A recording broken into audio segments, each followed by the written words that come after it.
Assalamualaikum. Nawna silli thérapie mere salmina nokku ka wondon e hawre leydi ndi aujourd'hui le 11 mois 2022 hande kadi yiɗen mari yoga e toɓɓe ɗe sendude ten fi goto kala e meɗen yo wawa ɓeydade ka gurdam muɗum hay si tawi ɗum ɗo welata yimɓe goo. C'est ça la réalité. Merci Diallo El Haj Talaba. Salam alaikum.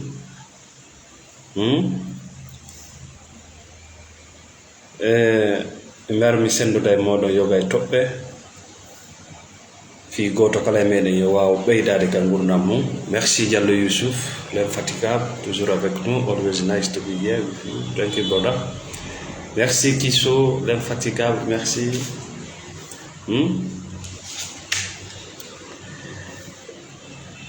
Ɓurtu ɓernde mo min nawna selle mi jogi fewndo ɗo on hino hitti ɓuri kala ko mi perduno. Sa hawti o degré d'éveil ɗo ka tawata hande kadi koko ɓutti kon e ko ɓuttinanay ma kon ko ɗum ɗon dogata ɓaawo. ɓay mi wondiri Allah tagdo lango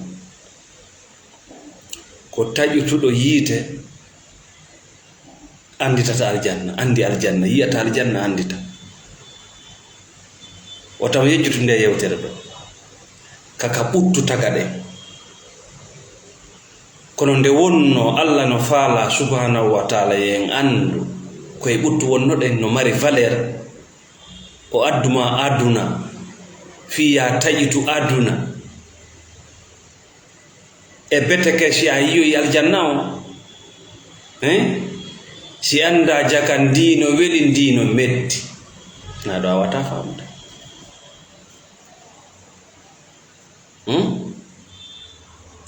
ko ɗum yiyata goɗɗo ɓiɓɓe makko ɓen no bonna jawdi ɓen nayi kare ko huɗaɗo ñamatan no on faama on faamani. Il connaît la valeur de l'argent. Ka o rewi ton ɓiɓɓe ɓe rewal ton na a yeɗo ɓiɓɓe wiyaɓe no mari buy et se drogue ɓe bonna jawɗe eɓe doga ɓawo awa sa yimɓe ɓe inna jooma jawdin kañum ko huɗaɗo o huɗaka. Chaque centime de son argent a de la valeur de valeur. haray min nawna selli kami wonɗo hande. Merci Mamadou Sarafou. ɓurtu ɓernde mo Allah jonnila fewndo ɗo on miɗa tori onon kadi yom heɓu ɗum ma yom hewtu ɗon. Wallahi no mari valeur ɓuri kala ko mi perdi ka hoore leydi ɗo. J'ai perdu beaucoup de choses. Merci Romoy Mamadou. Ah oui, j'ai perdu beaucoup de choses. Mais jaka Allah ittay woni ɗin ɗon e jungo an pour me libérer. O addi buye men ɗo si yi jooma jawle, si yi jooma jawuji, si yi jooma teddungal, si yi jooma jawdi, sikka Allah moƴƴike maɓɓe. si yi goɗɗo ala si faɗi ɗo piiji sikka Allah no lettude oti ko huɗaɗo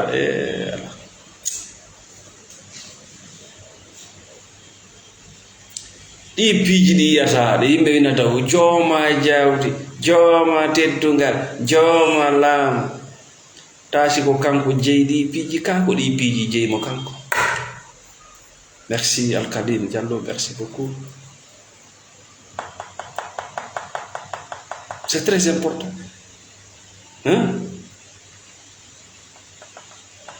C'est des personnes endettées, ça. C'est des dettes, ça. Koko yeton do laamu jawle, c'est pas mauvais, c'est bon. Qu'on aime. Kono ta siko kamɓe jeyi jawdi ndin ka ko jawdi ndin jeyi ɓe andi siko kanko jeyi jawdi ndi ko barki mais siko jawdi ndi jeymo e ngala haalde indemo no yurmi siko kanko jeyi laamu ngun ko barki si laamu ngun jeyimo no yurmi e ngala haalde indemo siko kanko jeyi dewgal ngal alhamdulillah ko barki siko dewgal ngal jeyimo woya yoy gikkol potti ta fempa siko kanko jeyi teddungal ngal alhamdulillah no foti siko teddungal jeyimo woya yoy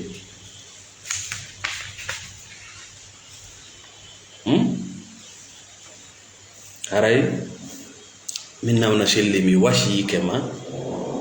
nde jonnata hoore ma ko wiyete ko freedom so that you can live ya wuro a wura bappa a wura tu survis a wura tu survis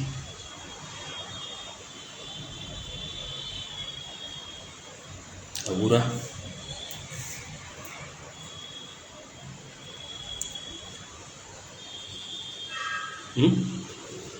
ko sanga feƴƴinɗa kadi e nder aduna monne nge mum sanga feƴƴinɗa ɓottu sanga deeƴuɗa kon sanga wuruɗa ɗum ɗa fof a wura hiɗa wooda to kona wura tuma makko ba woni ha e 14 heures jiiɓo lando hoore mo itti koje ka ittali koje tuma makko ba ñaami ha gayni landi ko maafe honɗum bappa a wura tuma makko ba ari bugagol tawi wata bugade dande gonɗum habbi ma si weyti dande numéro ji ɗi a ƴettali ɗi eɗa andi nodduɗoma wiɗoma ka fototon hakkil tuma falaɗa ɗanade tawi no a wata ɗanade danki kinge ɗatude a wata ɗanade merci Diallo Lamine maɗo depuis Angola merci Aboubacar Bouroum Belasso merci salut jonnu hoorema liberté ha ka tawata a wawa wurude oui Fatou Dingra merci ma soeur nous sommes ensemble ça fait longtemps joni noon mi ara mi jonna on ɗo secret momen waɗayno ka thérapie date makko lanni je vais vous passer ça fi goto kala mo yo wawa mo gollitirde on a utilisé cette formule de 2020 à 2022 l'année on s'est terminé donc je vais vous passer ce secret avec le secret bouguetteɗo ka thérapie personnelle merci Diallo Youssouf yes you can be successful person without peace of mind thank you plenty ko ngalu peace of mind deeƴere won ko ngalu ko jonnon mi ande ɗum ko ɗum waɗi moi j'évite les dettes mi jogannaki woturu kam ka nawna selli won ɗo hande si mi maayi hande je vais dans la liberté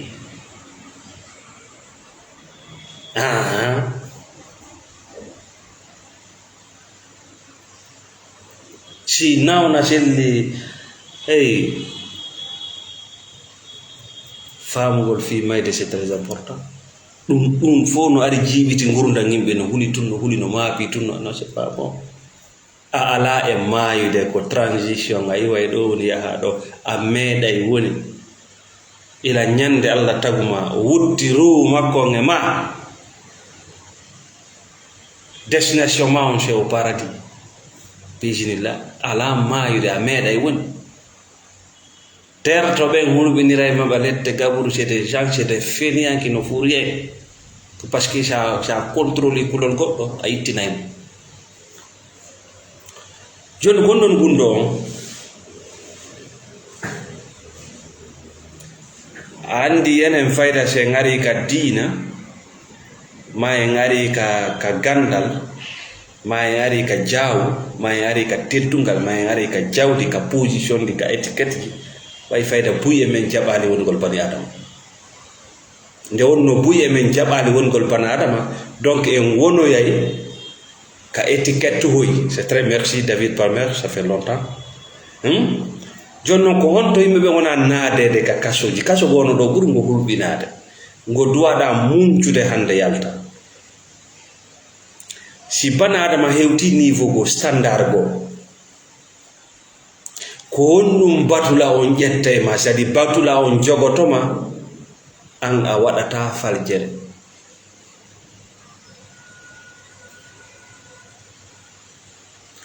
an a heɓata perti a perdata sadi sa heɓi jawɗe a wonta baaso sa wiyama gando a wonata mo janga sa wiyama lanɗo a wonata mo laamaki sa wiyama mokoba a wonata mo wona mokoba c'est à dire si yimɓe hewti darja goo batula dammi batula nayi batula yimɓe wuruɓe e hoggo ƴettay o tigi wona faljowo kanko kadi wona ɗo gon kaso no muusi gon kaso gon no muusi. Merci Thierno Galaxy depuis Liverpool no muusi parce que bani adama ko ni bani adama no way wa courant tension on jaway jippoto volta fam ko ɗon bani adama kenen no tiiɗi kenen no loyi kenen no ton kenen ala ton kenen moƴƴi kenen no boni ça c'est l'être humain way wa courant way wa réseau yawa jippo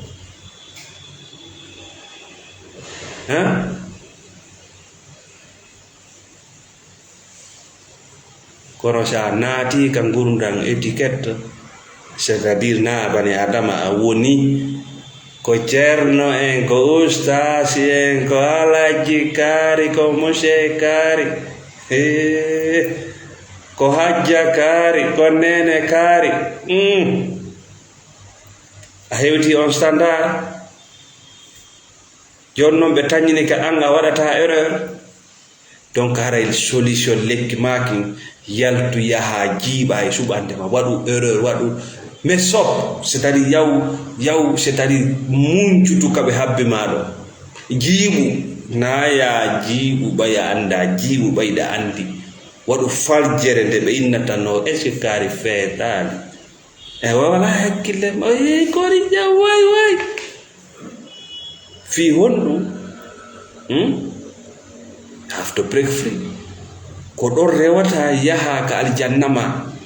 ko ɗon rewata yalta e macca nga par ce que ɓe falama ma waɗude représentant yimɓe hoggo ta représente wotru kawre ɗeni ɗo you are not here to save nobody Allah dalma ɗo pour sauver quelqu'un wattan yiila e wigol ko a dandowo yimɓe ko golle Allah non yiɗa dandude woɓɓe fewno ɗo anda ko honɗum gono gasa ko koɓe golli ɓe woni soñude ɗo inte karma wota aro ɓisoɗa hakkude maɓɓe e battane maɓɓe Dieu va te frapper.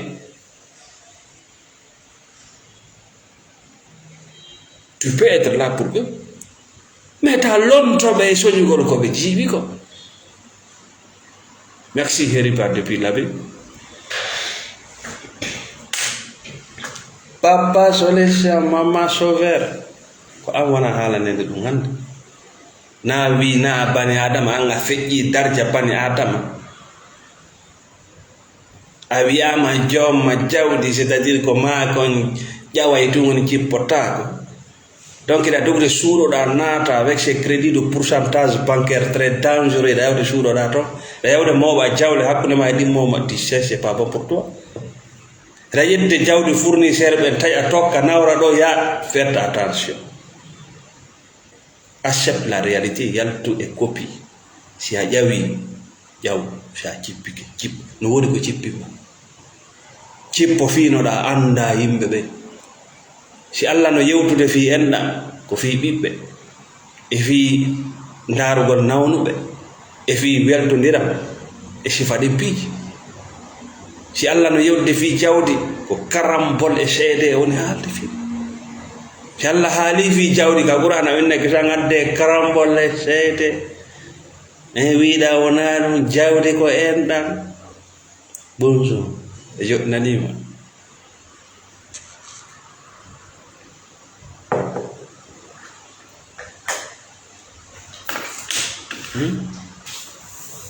laamu ko lontondirte, jawdi ko lontondirte, gandal ko lontondirte. An ay ni goɗɗo lontotaka ma, hey a wiya jippotako. Awa gon kaso wela helde, gol buyno e ngo kaso. ɓaawo konko woni ɗon yiwde ko taw hoolo ɗum, hey konko woni ɗon yiwde taw ndaaru ɗum. Ces personnalités religieuses, ces gens de pouvoir, yimɓe jogiiɓe laamuuji, darjaaji, hekkiiɓe yeeso musidalji, ils ne sont pas heureux, ɓe ɓuttina. Yiite wonge ɗon ngen no wulli, nge wulli, ko bani adama fawti kori,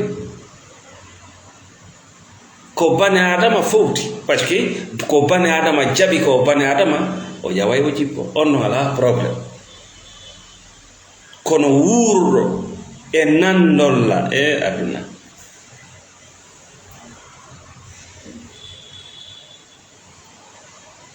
wota on ndaaro konko wona ɗon holle immorde e religieux e lamɓe e jawmiraɓe jaaw teddungal jawma. Non, ils ne sont pas heureux, ɓe ɓuttina.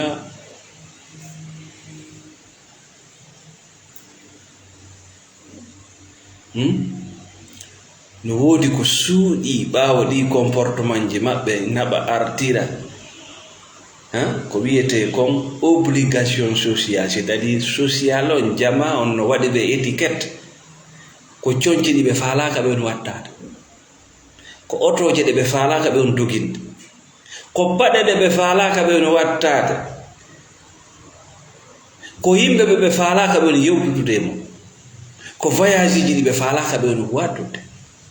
ko nokkure ka ɓe faalaka ɓe on bugade, ko ñaamiteji ɓe faalaka ɓe on ñaamuda. Min ɗo nawna selli ɓurtumo Allah jonnilan fewndo ɗo on, ɗatori Allah yo ɓeydo o duumo sabu jaɓugol wongol bani Adam.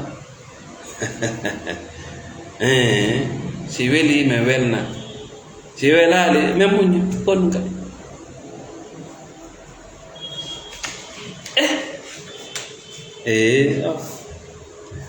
Sa woni bani adama,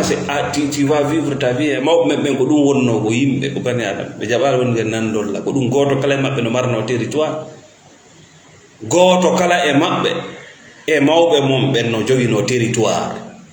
No yetta goɗɗo no luwi ka goɗɗo, goto kala e maɓɓe no jogi territoire mum o. Oui, fiyon ɗum leydi Allah ndin no yaaji, leydi Allah ndin no yaaji ka goɗɗo naade e hoggo yontere be ñalande be ma lewru be o ƴante. Leydi Allah ndin no yaaji ka hange ɓikkoye ma ɓisodiron e chambre e 9 métres carré wono faame o kañum joni fini. Mawɓe ma no jogino des hectares, wonno ganda goɗɗo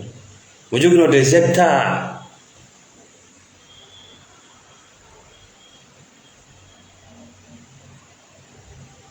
Merci Bari Abdoulamin ko garay wi ɓeɗo yewtere no hitti ha teddini e fi sukaɓe fewdiɓe ɓen fewndo ɗo andugol nambara dogugol ɓaawo o aduna ɗo wiyeteɗo aduna kopi folotiro barki barakari bari ko ɗum sa goto suusa fi Fuuta haale takko mum par ce que Fuuta kontama kudde on to wonɗa ko Fuuta a jokka yehude wonɗo Fuuta jokka goɗɗo a fokkitare tan goɗɗo innama mo Fuuta inna fokkita on to yanta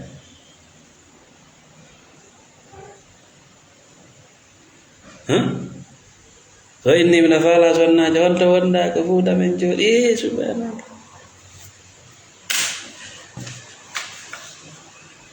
Jonno anga yiɗaka ma kombo yiɗay ma, anga hittinali fi kama kombo hittinta fi ma, a jasini kama kombo teddinay ma.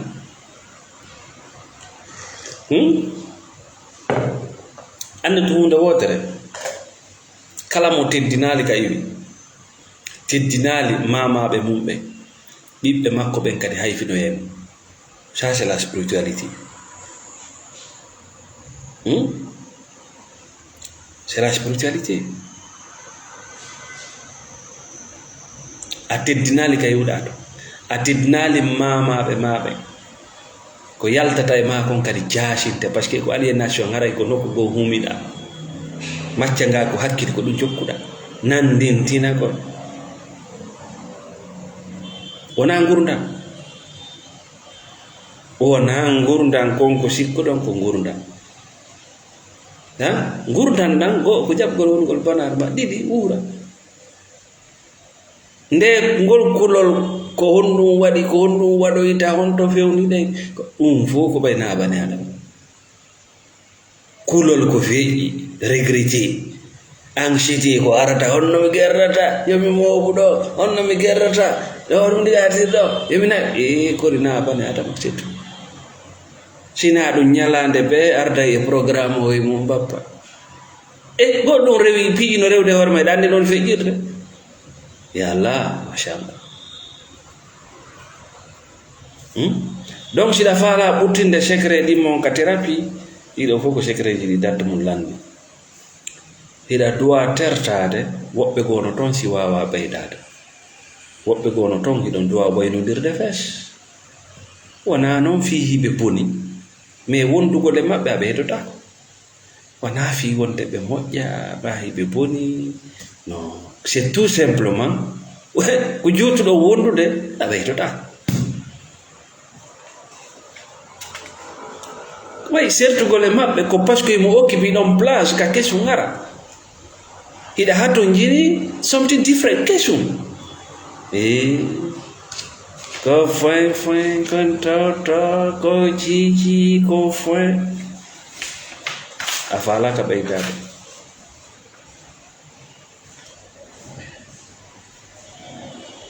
Hiɗa hatton jini pièce ji kesi, hiɗa hatton jini hulande hesere. Merci Rodolfo Kowalski, merci Julde Ba. Tiɗa hatto jini kesum modi yalto e tournugol nokku ngotu ŋaña ka feɗɗa nunna ko anda no jala ko kirƴal no woodi woɓɓe gono toon siɗa faala ɓeydade, c'est-à-dire ɗa faala yarugol yeeso, ɗa faala moƴƴintinde gurdam maɗa, hiɗa faala jibinede kesum, ɗa faala hendu ɓuɓuɗo, ɗa faala crédit aljanna keso. Woodi woɓɓe gon toon ɗon duwa waydirde joni aduna ko voyage, an hiɗa faala yawde goɗɗo no faala jooɗade. On yehi ha e sarenni kanko wernama, mango no woodi, tika no woodi, kono yikti ɗum ɗon mettite fuuñe no yeeso, hiɗa faala fuuñe yaw yeeso.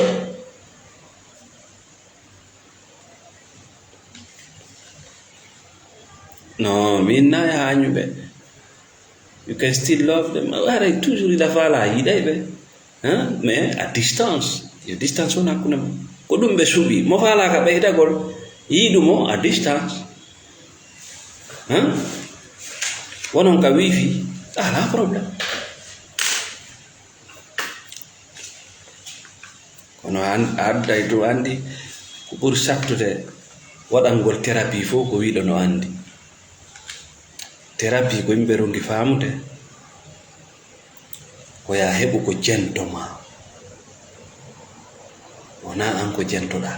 Thérapie ko ya heɓu ko jentoma. Ndaaro si goɗɗo no faala yewtude goɗɗum kam, si yimɓe no haɓi fodde haɓuɓe ɓen ɓe jooɗaaki oya jento, oya kadi jento, oya ko wonda e naafikan ka ko hawre nden lannata, ko hatta hawreji ɗin lanna Afrique, par ce que fof ko beppale haalata, c'est-à-dire ko ɓe haalata kon ka kundule maɓɓe na ɗum woni ka ɓerɗe. E kadi neɗɗo mo wawata jentade hawre wata lande,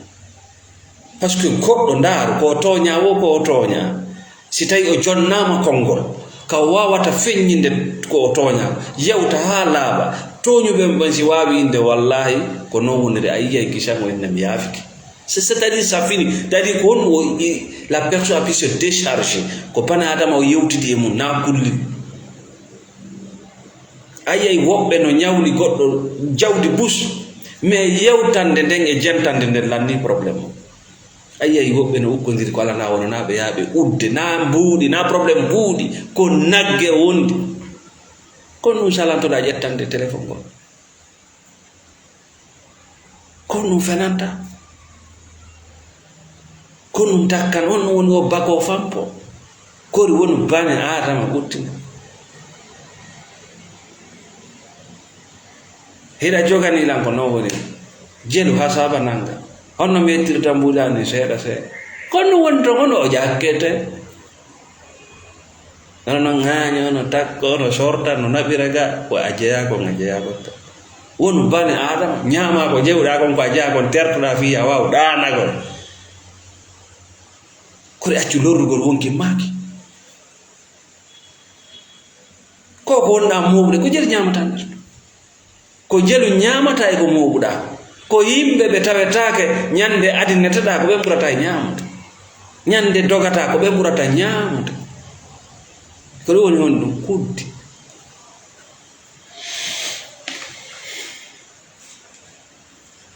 to garay min nawna selli kam on ɗo ɓurtumo Allah ukkorlan on fewnu ɗo himo mari valeur ɓuri kala komi perduno miɗa yeli an kadi yo Allah hewtine ɗo ma yo taw a hewti ɗo ma ɓuri ɗo par ce que kala ko heɓuɗa ka hoore leydi ɗo min nawna selli mi innima si tawi ɓurtu ala nder ɗo peace of mind ko nden hunde jewma ko ɗum wona wiyede ka men ɗo mareɓeɓeɓe jangɓeɓeɓe c'est à dire gandal ngal darja gandal ngal ko ɗum jogiiɓe waɗi ɓe kaso obligation sociale ko ni fofirta onon mokobaɓe ko ni wattorto onon jahuɓe ko ni darorto ɗon onon e marɓe jawi ko ni fofi c'est à dire ɓe ƴetti yimɓe ɓe naati ɓe hoggo ɓe ka hoggo ƴettiɓe waɗiɓe représentant e duniya e sattede aduna an a naadi yimɓe ɓen ka hoggo kamɓe kadi ɓe waɗima représentant ɓe ka hoggo ɗum wo tampere baba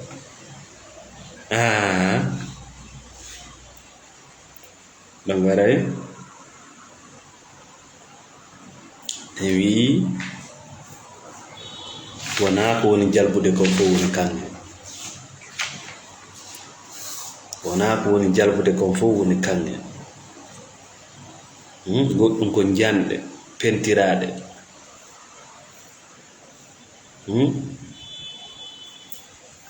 si tawi a hewti ka yimɓe ɓen jonnuma ɓoggol darja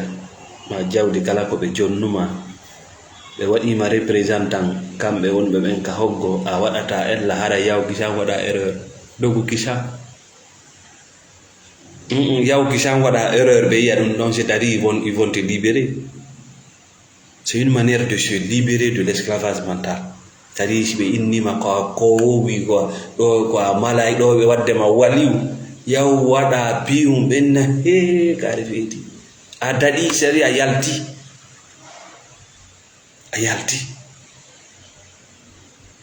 yalti fes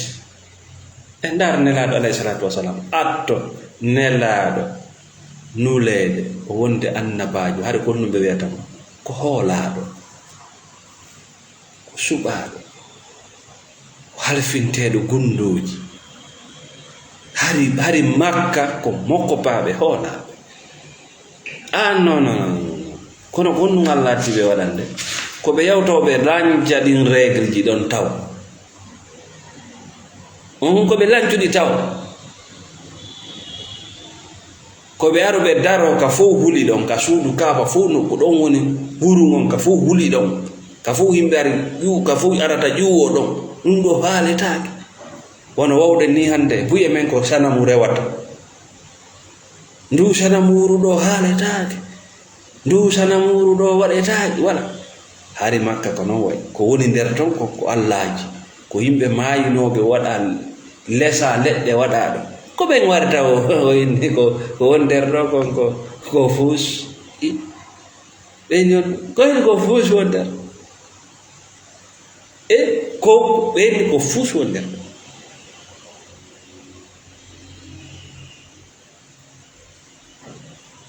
kono ɓe wino ɓenni feeti mais feeti il s'est libéré ko on libération hewtuma an e min ko wiyete islam angra sukkite islam ko sooragol e ɓaawa ndiya nunna beffale janga ñaama sadakaji sonkana ko artira piira fi feddeji koye diina yimɓe wonɗa. La religion islamique c'est la libération ko neɗɗan ka sa yaltiɗo joni a yeehi e ɓurure a waɗi balɗe 4 ko kulle tu gonɗa fottude mum balɗe 4 ko kulle tu gonɗa yiidude mum a majjino lawol ɗa jinda tunge ɓurure ɗa yaha bana adama mo wattotoɗa yiide ɗo on mi sikka de a landoto si tawi ko e leñol ma o jeeya mi sikka de a landoto ko diina on to o jeeya mi sikka de a landoto ko dane kaka baale ko dima kaka maccuɗa sikkita a landotako a dogay woni ha ka won noon cowtoɗa yana e hoore makko fi hoɗɗum a yii wawɗo wamma bani adama e pas de problème tuma kala yiɗa o étiquetari kadi goɗɗo wi no ɓuri bani adama bako iblisa wi kon min miɗa ɓuri adama o yejiti fof koko taka harata goto jokka ciifu mum haɗata mo kala mo jokka ciifu mi andu ko a bani adama andu bete no woodi ko kafɗo haray a fowtike kono sa sikki on kafa hay hunde en na jollen ndin ko han jeeyi nangen ko sora an wallini ko minen naatata yimɓe aljanna e aɗa ɗon kal lanni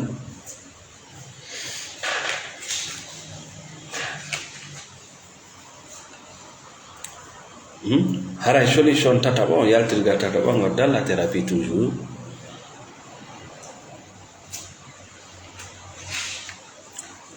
ko ɓuri moƴƴude ko waɗanta hoore ma ko ɓurtinangal hoore ma fiya wuro ko ɓuri e moƴƴude ko waɗanta hoore ma wona moɓugol nde biriji ɗe janɗe wona hajjinoygol yimɓe ɓe fodda e hajju wona fowlotirgol ɓura bantayi woni bantayi hon ñammingol yimɓe nano e ñaama wona argol piya becca inna gayni hunde kay ayi way ɗo joni ko goɗɗo gol mo yanganaki ɗum arata naata e ɗum bugo ha waɗa ɓandu mum ɗum ni foofa yara waalo ajjotona koyɗen dow on ɗo woni barkinaɗo o sianga wutoraɗo mayi ko ɓuri moƴƴude ko waɗanta hoore ma ko nde ɓuttinanta hoore ma heɓa no wuurira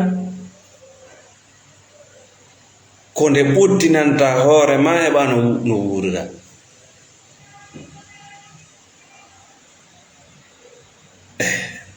an fanti a waɗata ɗo ko goɗɗo waɗali a haalata ɗo ko goɗɗo haalaɗi ɗaɓɓu ka ñaama ñaamete laaɓuɗo ka waaloɗa ɗanoɗa ka golla heɓa halal ka bugoɗa ka jala woɗi ɗaɓɓu ka waɗa ɗum ɗo ya iwde ɗo e kono ɗo ombo ko gonɗa mbuɓɗi kombo hayna sikkude hiɗa ɓuri goɗɗo a ɓura goɗɗo puutere ko yimɓe nder hoggo wonma yiwde wono garum andi fewndo yimɓe ɓe yi garum ne mo jogii jawle yimɓe hoggarini e Allah sa waɗayno men sifa ko ɗum wiyete damme kañum yiɗa hoore mum yejjiti si ala puccu no mari koyɗe si ala danki no mari leydi ka waalo si ala billet d'avion no mari hoɗo no woodi ka yimi ko yimɓe hoggo yi daruna weni si Allah waɗayno men sifa ko ɗum hani ɗum no woodi ɗum wiyete yimɓe hoggo Allah tan ɓe waddema représentant distributeur de billets iɗa andi tu es endetté jusqu'au cou ɓen ƴette waɗe représentant tan woni barkinɗo famille am woni barkinɗo waɗanga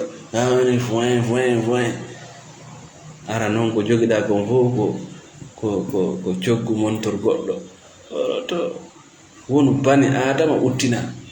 ñaama ko ɗaɓɓuɗa ko sendoɗoɗa eɓe Allah wiya sendotoɓe ko lutti o ñaama ɗaɓɓa kada anda tanaro ɗo ya yiwde ɗo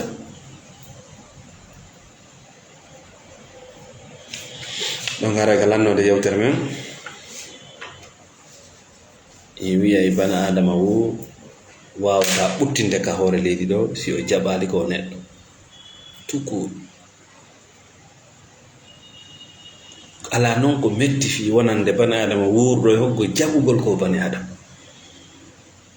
si ñaariru jaɓi ko ñaariru Allah no waɗi e mayru no ndu wuurira aɗa ndu soñjaaki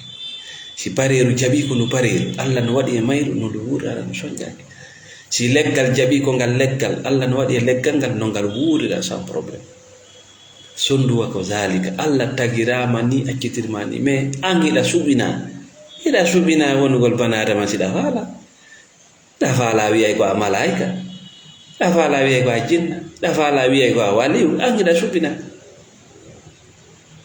e peteke ndeɗa wona ɗi piiji ɗi wonɗa haalde inde fi mum ɗo ɓe yimɓe hoggo wonma naɓude tarangol ma métolji ɗi anda fi mum e to bete wona bani adama fiya wawu naɓidude e yimɓe luttuɓe ɓe par ce que sa wonali bani adama ko onno yaadirta yimɓe ɓe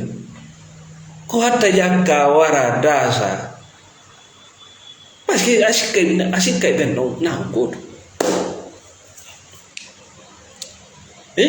sa andi modi ma ko bani adama ko a bani adama mais c'est facile sa andi ɓengu ma ko bani adama an ko a bani adama mais c'est très facile anday joni ko wano ma ko Musa e ma ko no Musa ma ko soñja e ma kon soñja a jaɓata wadde mo sifa ɗin piiji mais sa sikkino ko min jeehi anani goɗɗo no henna ɓengu am sa nani lannode haala kan so wi ɓengu am an on a sikkay ko wi kokunga ega ɓengu ma no wona ɓengu goɗɗo no gasa worinna himo ɗon wo ko ɓengu ma an e buyi hen wala ɗum ɗon haalatako imo moɓa kadi o yaha wi wona ɓengu goɗɗo e ɓi ɗi moƴoma kanani ɓenna ka moodi an so wi an a sikkay o parlerji ɗi fof sonkiti an moodi ma ɗum koko gollante no gasa an e buyi ɗon kasi ɗon moodi ma no wona moodi goɗɗo seconde terto ɗum hus a jeeya ko o bani adama ko a bani adama moodi sendode no moƴƴiri wuure no moƴƴiri sertiro no moƴƴiri say on sertay gonga nafa ko wonaɗa jonnitere gonga fof ko wonɓe wonɓe ma jalude merci Sali Diallo ɓuddiri ni on ngarayi ko heɓno nde ɗo yewtere ko nawna seddi thérapie meɗen salmina sponsor ɓe amen ɓen fof nokku kaɓe woni e nder aduna wontiran ɓe États-Unis merci Thierno Diallo Pa Mamadou New York Dieynaba Sidi wontiran ɓe France monsieur Saliou wontiran ɓe Belgique wontiran ɓe Hollande wontiran ɓe Côte d'Ivoire wontiran ɓe Libéria wontiran ɓe Freetown Sabo Street number 4 PZ, voilà, merci beaucoup. Calbaton, Victoria Park, merci Ousseynatou Diallo. Kala wonɓe men windande en tori Allah subhanahu wa ta'ala yo Allah moƴƴi fiyakeji mon ɗi kala wonɓe ɗaɓɓude kaydi yo Allah neminan ɓe no moƴƴiri wonɓe dewle soñjaji yo Allah ɓuttinanɓe dewle maɓɓe ɗen so tawi ko seedugol Allah senda ɓe no moƴƴiri parce que goto kala e maɓɓe ɓe wonda ara no ɓutti merci julde merci Malal assalamu aleykum wa rahmatullah.